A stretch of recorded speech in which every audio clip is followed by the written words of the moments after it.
శ్రీ కేరళ దుర్గాంబిక జ్యోతిష్యాలయం ప్రేమ పెళ్లి సమస్యలు, భార్యాభర్తల మధ్య గొడవలు, సంతానం, గృహ సమస్యలు, విద్య, ఉద్యోగం, వ్యాపారం, నరదృష్టి, నరకోశ సమస్యలు, కుటుంబ ఆర్థిక సమస్యలు, ఎటువంటి సమస్యలకైనా 2 రోజుల్లోనే పరిష్కారం చూపబడును. స్త్రీ పురుష వశీకరణ 100% గ్యారంటీ. పండిత్ రామకృష్ణ ఆచార్యులు. Cell number 9611968471.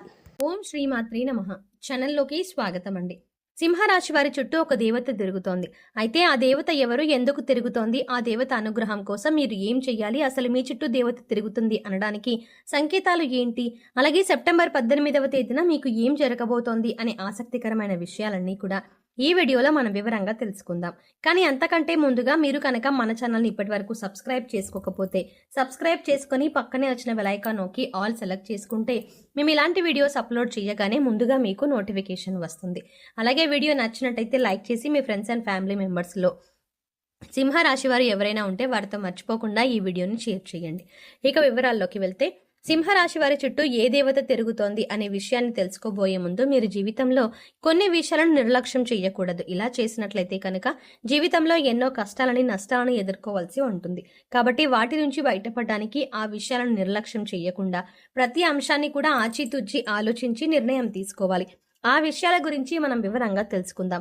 ప్రస్తుతం ఉన్న పరిస్థితుల్ని అనుసరించి కొన్ని సందర్భాలలో తోచింది చేసే విధంగా మీరు ప్రవర్తిస్తూ ఉంటారు. అటువంటి పరిస్థితుల్లో మార్చుకోకపోయినట్లయితే జీవితంలో కష్టాలను ఎదుర్కొంటారు. అందుచేత ప్రతి ఒక్క అంశాన్ని క్షుణ్ణంగా పరిశీలించి నిర్ణయం తీసుకోవాలి. ఆలోచనలు స్థిరంగా ఉండేలా ప్రయత్నించాలి. ఒక నిర్ణయం తీసుకుంటే దానికి ఖచ్చితంగా కట్టుబడి ఉండాలి. ఈ అంశంలో మీరు మీ ప్రవర్తనను సవరించుకుంటే కనుక జీవితాన్ని ఆనందదాయకంగా మార్చుకోవచ్చు. ఈ రాశి వారికి జీవితంలో ఒడిదుడుకులు ఎక్కువగా ఉంటాయి. అలాగే అధికంగా శ్రమించి తమ బాధ్యతలను నిర్వహించి ఉన్నత స్థానానికి చేరుకుంటారు. ఈ రాశి వారికి మంచితనం, మానవత్వం అధికంగా ఉంటాయని చెప్పవచ్చు.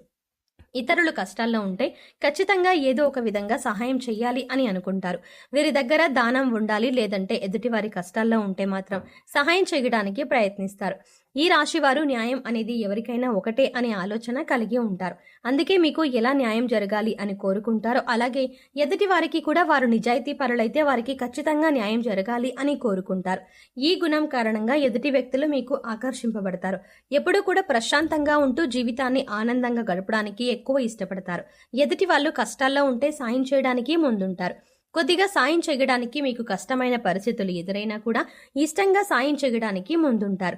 ఈ రాశి వారు ఎదుటి వారిని చాలా తేలిగ్గా నమ్మేస్తారు.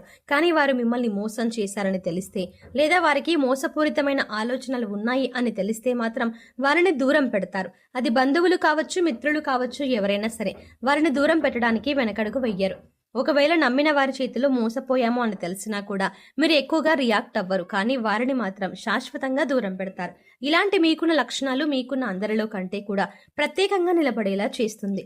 ఈ రాశి వారికి బాల్యంలో కష్టాలు అధికంగా ఉంటాయి. అలాగే యవ్వన ప్రాయంలో కుటుంబాన్ని వదిలి దూరంగా ఉంటూ తమ బాధ్యతలను నిర్వహిస్తూ కెరీర్ని డెవలప్ చేసుకోవాల్సిన పరిస్థితులు ఏర్పడతాయి. స్నేహితుల్ని, బంధువుల్ని వదిలి కొంతకాలం దూరంగా ఉండవలసిన పరిస్థితులు కూడా వస్తాయి.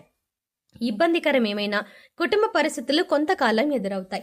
ఈ సమయంలో మీరు నమ్మిన వ్యక్తుల చేత మోసపోయే అవకాశం కూడా కనిపిస్తోంది. అందుచేత ఎవరు మనవారు, ఎవరు పరాయివారు అని గమనించాలి. ఎదుటివారు మన మంచి కోసం చెప్తున్నారా, లేదా వారికి అందులో లాభం ఏదైనా ఉందా అనే అంశాలను కూడా మీరు గమనించాలి. ప్రతి ఒక్కరి మీద ఒక కన్నేసి ఉంచాలి. ఎందుకంటే మీరు నమ్మిన వారే మీతో స్నేహపూర్వకంగా మాట్లాడుతూనే మిమ్మల్ని మోసం చేసి మిమ్మల్ని ఇబ్బందుల్లో పడేసే అవకాశాలు ఎక్కువగా ఉన్నాయి. ఈ సమయంలో ఈ రాశివారు వ్యాపార కూడలని అద్దెకిచ్చే ఆలోచన ఉంటే మానుకుంటే మంచిది. ఎందుకంటే అది మీకు నష్టాన్ని చేకూర్చవచ్చు. ఇక మీ వ్యాపారం ఏదైనా ఉంటే దాన్ని విస్తరించడానికి ప్రయత్నించినట్లయితే లాభాల బాట పడతారు. అలాగే వ్యాపారంలో ఎప్పుడు అనుభవజ్ఞులను భాగస్వాములుగా చేర్చుకోవడానికి ప్రయత్నించండి. మీకు ఏదైనా సహాయం కావాలంటే అది చిన్నదైనా పెద్దదైనా కుటుంబ సభ్యుల యొక్క సలహాలు అలాగే వారి సహకారం తీసుకోవడానికి ప్రయత్నించండి. అలాగే ఈ సమయంలో మీరు డబ్బుని అప్పుగా ఇచ్చినా తీసుకున్నా కూడా వాటికి సంబంధించిన పత్రాల గురించి చాలా జాగ్రత్తగా ఉండాలి. ఎందుకంటే ఈ సమయంలో మీకు షూరిటీ సంతకాల విషయంలో ఇబ్బందికర పరిస్థితులు కనిపిస్తున్నాయి. అయితే డబ్బులు ఇచ్చి పుచ్చుకునేటప్పుడు పత్రాలను జాగ్రత్తగా చూసుకుంటే కనుక ఎటువంటి ఇబ్బందులు ఉండవు. ఇక ఈ సమయంలో ముఖ్యంగా ఈ రాశి వారి చుట్టూ ఒక దేవత తిరుగుతుందని చెప్పుకోవాలి. దీనికి గల కారణం మీరు ఇతరులకు నిస్వార్థంగా సహాయపడే విధానం కావచ్చు, లేదా మీరు నిష్కల్మషమైన మనసుతో అమ్మవారిని పూజించిన విధానం కావచ్చు, మీ దయాగుణం, దానగుణం కావచ్చు. వీటి కారణం చేత అమ్మవారు ప్రసన్నమై మీ వెనకాలే ఉండి మిమ్మల్ని నడిపిస్తున్నారు. అందుచేత ఈ రాశి వారు ఎదుటి వారితో మాట్లాడేటప్పుడు కానీ, ఎదుటి వారికి సహాయం చేసేటప్పుడు కానీ చాలా నిర్మలమైన మనసుతో చేయాలి. అమ్మవారికి కోపం తెప్పించే విధంగా మీరు ప్రవర్తించకూడదు. మీ దగ్గర లేని వ్యక్తుల గురించి మీరు తప్పుగా మాట్లాడకూడదు. కష్టాల్లో ఉన్నవారు మీ వద్దకు వస్తే ఈ సమయంలో వారికి లేదు అనకుండా మీకు వీలైనంతలో ఎంతో కొంత సహాయం చేయండి. మంచితనం, మానవత్వం వదులుకోకుండా ప్రవర్తించండి. ఇంటిని పరిశుభ్రంగా ఉంచుకోవడానికి ప్రయత్నించండి. అమ్మవారి కరుణా కటాక్షాలను పొందుతారు. ఇల్లు వాకిళ్ళు శుభ్రంగా ఉన్న చోట లక్ష్మీదేవి తిష్ట వేసుకొని కూర్చుంటుందని పెద్దలు చెప్తారు. అలాగే ఇంటిని శుభ్రం చేసుకున్నాక ఇంట్లో సుగంధ ద్రవ్యాలతో ధూపం వేయండి. ఇలా చేయటం వల్ల అమ్మవారి ఆశీస్సులు మీపైన ఎల్లప్పుడూ ఉంటాయి. అలాగే అమ్మవారు మీ చుట్టూ తిరుగుతోంది అని చెప్పడానికి సంకేతాలు ఏంటో ఇప్పుడు చూద్దాం. ఇంట్లో ఎప్పుడు సుగంధ పరిమళం వస్తున్నట్లయితే కనుక మీ ఇంట్లో దేవత ఉందని అర్థం చేసుకోవచ్చు. తరచుగా ఇంట్లో పసుపు కుంకుమ వాసన వస్తున్నట్లయితే కనుక అమ్మవారు మీతోనే ఉందని అర్థం చేసుకోవచ్చు. అలాగే మీ ఇంట్లో తరచుగా గజ్జల శబ్దం వినబడుతున్నా కూడా మీ ఇంట్లో అమ్మవారు ఉన్నట్టు అర్థం చేసుకోవచ్చు. ముఖ్యంగా రాత్రి సమయంలో గజ్జల శబ్దం వినబడుతున్నట్లయితే కనుక అమ్మవారు మీ ఇంట్లో తిరుగుతున్నారని అర్థం. మనసు ప్రశాంతంగా ఉన్నట్లయితే కనుక దేవత మీ వెనకాలే ఉండి మిమ్మల్ని అనుగ్రహిస్తోందని చెప్పుకోవచ్చు. ఎందుకంటే కొన్ని సందర్భాలలో కొంతమందిని చూసినట్లయితే ఎటువంటి ఇబ్బందులు కష్టాలు లేకపోయినా మనసు మాత్రం ఆందోళన పడుతూ ఉంటుంది. అలా కాకుండా కొంతమందిని చూసినట్లయితే ఎన్ని కష్టాలు ఉన్నా చాలా ప్రశాంతంగా ఉంటారు. మరి అటువంటి వారికి అమ్మవారి అనుగ్రహం ఉందని చెప్పుకోవచ్చు. ఇక ఎప్పుడు ఎదుటివారి మంచి కోరుకుంటూ దాన ధర్మాలు చేస్తూ నిస్వార్థంగా ప్రవర్తించినట్లయితే కనుక అమ్మవారు మిమ్మల్ని తొందరగా అనుగ్రహిస్తుంది. అయితే సెప్టెంబర్ 18వ తేదీ పౌర్ణమి చంద్రగ్రహణంతో కలిసి వచ్చింది. ఈ పౌర్ణమి అంటే అమ్మవారికి ఎంతో ఇష్టం. అయితే ఈ రోజున మీరు శక్తి కొలది అమ్మవారికి పాయసం కానీ పులిహోర కానీ చేసి నివేదన చేయండి. అలాగే ఈ రోజున మీరు చెయ్యకూడని తప్పు ఒకటి ఉంది. ఈ తప్పు చేసినట్లయితే అమ్మవారి ఆగ్రహానికి గురవుతారని గుర్తుంచుకోవాలి. శుక్రవారం ఉదయం స్నానం చేసిన తర్వాత శుభ్రమైన ఎరుపు రంగు దుస్తులు ధరించి రోజంతా లక్ష్మీదేవిని స్మరించండి. యాలకులు మరియు లవంగం కర్పూరంతో వెలిగించి లక్ష్మీదేవికి హారతి ఇచ్చి అన్ని గదుల్లోనూ ఈ ఆరతిని చూపించండి. ఇలా చేయటం వల్ల మీ ఇంటి నుండి అన్ని రకాల ప్రతికూలతలు తొలగిపోతాయి. చెక్క పలకపై కుంకుమ పువ్వుతో స్వస్తిక్ చిహ్నాన్ని గీసి దానిపై గోమతి చక్రాన్ని ఉంచండి. తర్వాత దానిపై శ్రీ యంత్రాన్ని ప్రతిష్ఠించి పూజించండి.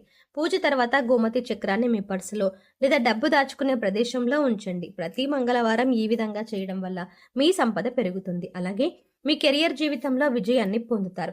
అలాగే మీరు ప్రతికూల శక్తుల నుండి బయటపడడం కోసం ఇంటి గుమ్మం దగ్గరకు ఆవు వస్తే ఏదైనా మీకు శక్తి కొద్ది గ్రాసం పెట్టి 3 ప్రదక్షిణలు చెయ్యండి.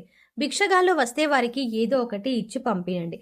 కానీ ఊరికే ఏమీ ఇవ్వకుండా పంపవద్దు. వారానికి 3 సార్లైనా సాయం సంధ్యా సమయంలో ఇంట్లో వ్యాపార సంస్థల్లో ధూపం తప్పక వెయ్యండి. అలాగే మీ వాహనాలకు నిమ్మకాయ దండను కట్టండి. ఇలా చేసిన వారికి ప్రతికూల వాతావరణం తొలగి శ్రేయస్సు కలుగుతుంది. ఈ రోజున మద్య మాంసాలకు దూరంగా ఉండండి. ఎవరిని దూషించకండి.